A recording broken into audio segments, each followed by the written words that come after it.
I am so frustrated and fed up right now. I've just got back from an appointment with a colorectal specialist, so abdominal wall specialist regarding my esophagus and hernias.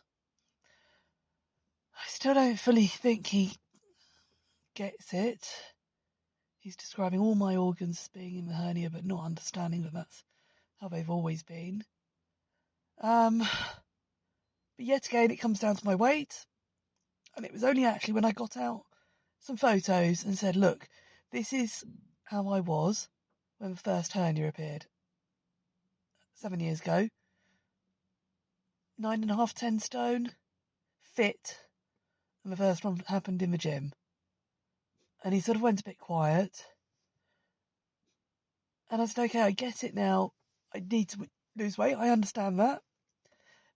But so many problems and conditions have been getting worse. Why was nothing done 7 years ago? Because they were able to look at me and think, oh, well, it's not too bad. It's not really affecting her. It'll be fine. Nothing was done. So it's left until I'm in the state that I'm in now, where it's affecting my daily life. I'm having to move jobs and I don't know what to do. Why was nothing done?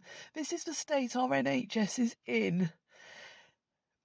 Because things aren't done early enough, they're left to the point where it becomes major. And I don't know the answers. I'm going to have to go in and sleep in a minute. Because, of course, again, we have to take the appointments when they're available. There aren't really any options. So I came off a night shift, went to a physio consult at the doctor's about my knee. This is one that I injured coming off my bike about 18 months ago. So that's now got degenerative changes in. So I'm waiting for physio to try and help with that, along with the rest of my joints.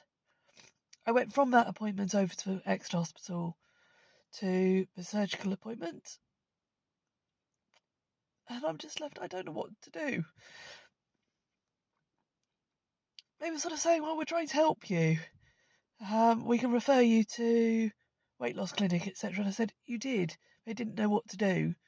Because last time I lost a lot of weight, I got diverticulitis. And his first answer was, oh, no, that can't happen. I said, well, it is what happened. I've always had sort of what they call slow mobility. So I have to keep food moving through my system. If I cut my calories too much and it doesn't move through, then that's when food was left behind in pouches. I've got diverticulitis. I'm on powders now to help that, so that shouldn't be so much of an issue.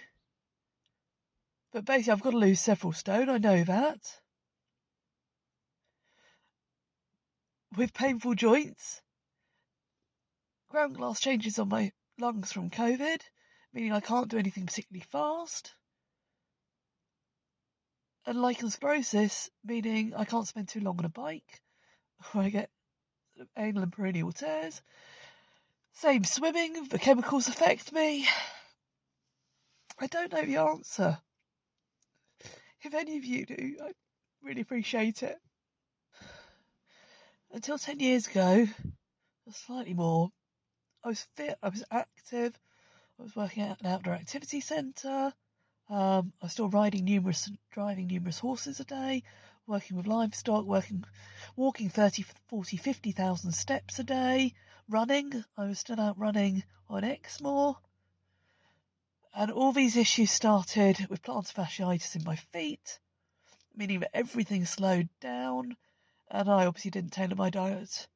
All the calories I had needed for what I was doing, didn't lessen them as I slowed down. But that's fine, I adjusted to that, got that sorted. But now, it's the disbelief, it's the joint pain. I've had a doctor again telling me, well, when you lose weight, your joints will feel better. Well, no. I came to you with joint pain when I was 9 stone. It's not suddenly going to improve. Yes, I can see yes, I do need to lose weight. I'm not doubting that. But why is everything put down to it? Why is there so little understanding? Hip pain. I've been going to the doctors with hip pain since I was in my mid-20s. I was still riding out at 9.5 stone in my mid-20s, if not less, between 8.5 and 9.5 stone. Because I was hypermobile, they'd move my joints around, move my hips around and go, oh, well, no, you're absolutely fine. So nothing was done. So now when I say, yep, I've still got hip pain, oh, it's your weight. It's because you're carrying too much weight. Well, no, it's not. Our NHS and our medical system has got to get sorted. We need to start getting help earlier so that conditions don't degenerate to the point that we're made guilty for not being able to help ourselves. Right, I'm tired. I'm going to go to sleep. But that's something to ponder on. Catch up soon. Just before I go, our NHS is no longer fit for purpose. It was designed as basic healthcare for all, to keep everyone working, to keep the country going. It's now expected far too much of, with far too few people paying into it. It can't pay for all these medical advances. It can't pay for these amazing artificial limbs, wheelchairs, etc. IVF. We've got babies dying whilst we've got the NHS paying to try and produce more. I don't get it. There is just so much the NHS can't cover and can't be expected to cover. I don't know the answers, although that it might be that some form of private healthcare combined with the NHS works. But we're just asking too much of it. It's not any longer fit for purpose. It's not being asked to do what it was designed to do. Medical advances are expensive. And then we've also got to look at, are we keeping children alive that shouldn't be? That won't go down well with many people. But if we're keeping people alive, it's a massive, massive undertaking. I know so many children in private settings with nurses being paid ridiculous figures to look after them in their own home. The child's in a state they don't know where they are or what's happening. It's for the parents' benefit, not theirs. We can't keep doing this. It's killing us as a country. Right, on that thought, I'm heading to bed.